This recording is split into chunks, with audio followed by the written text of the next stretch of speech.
एक बार की बात है, बहुत दूर एक ऐसी जगह थी जहां पहाड़ों के पीछे चांद भी शर्मा जाया करता था। वहां एक सुंदर राज्य बसा हुआ था जिसका नाम ल्यूमिनोर था।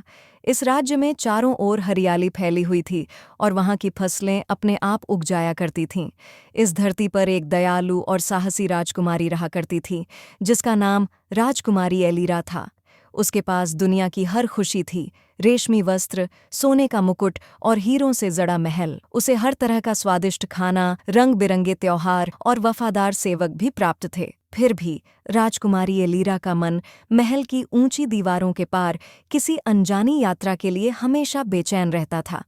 एक ठंडी शाम, जब चांदनी रात में तारे टिमटिमा रहे थे, एलीरा ने राजकीय पुस्तकालय की पुरानी किताबें पलटनी शुरू कीं। तभी उसकी नज़र एक रहस्यमयी किताब पर पड़ी जिसके कवर पर चांद के निशान बने हुए थे।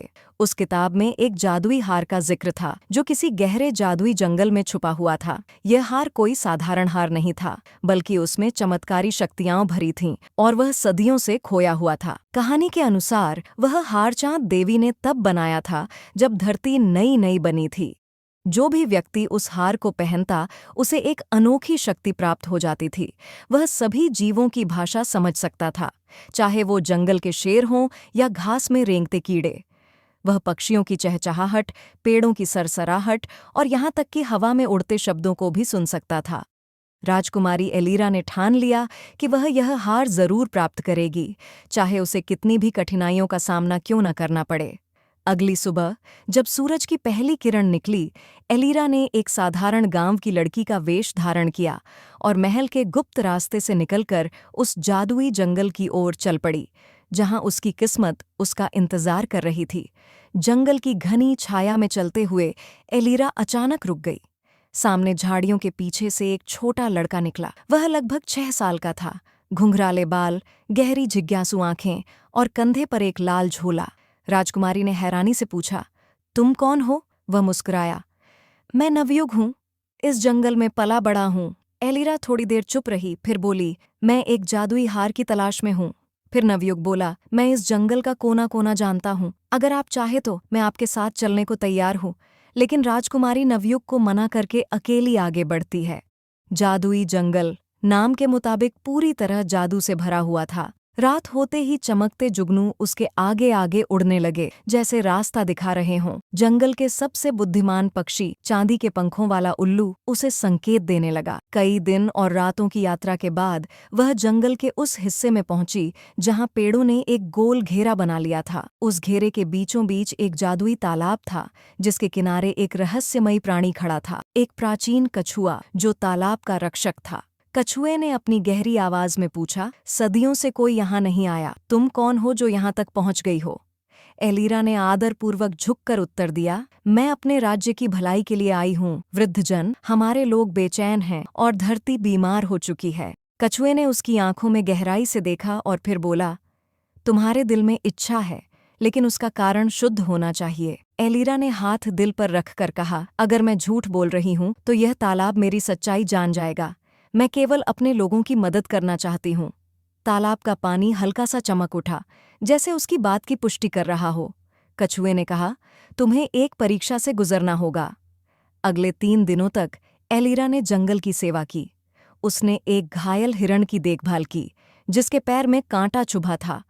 उसने पेड़ों को जकड़े बेलों को मुक्त किया ताकि वे अपनी शाखाएं फैला सकें। सबसे कठिन कार्य था 2 झगड़ती हुई नदियों को सुलह कराना जो वर्षों से एक दूसरे का रास्ता रोक रही थीं।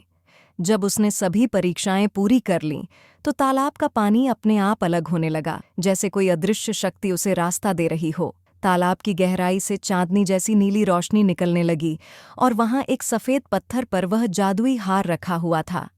जैसे ही एलीरा ने आगे बढ़कर हार को छुआ, उसे लगा जैसे पूरा जंगल बोल उठे। पेड़ों ने अपनी कहानियां सुनानी शुरू कीं, पक्षियों ने वह गीत गाए जो सदियों से किसी ने नहीं सुने थे। हवा ने उसके कान में धीरे से कहा, सावधान रहो, अंधकार बढ़ रहा है। सभी जंगल के जीव एकत्र हो गए। एक तेज उड़ने वाले उल्लू ने चेतावनी दी, पहाड़ों की गुफा में एक काला ड्रैगन जाग रहा है जो हमारी धरती को जहर से भर देगा। एलीरा ने निश्चय किया कि वह अकेले नहीं लड़ेगी, लेकिन नेतृत्व उसका ही होगा। उसने हार की शक्ति से सभी जीवों को संगठित किया।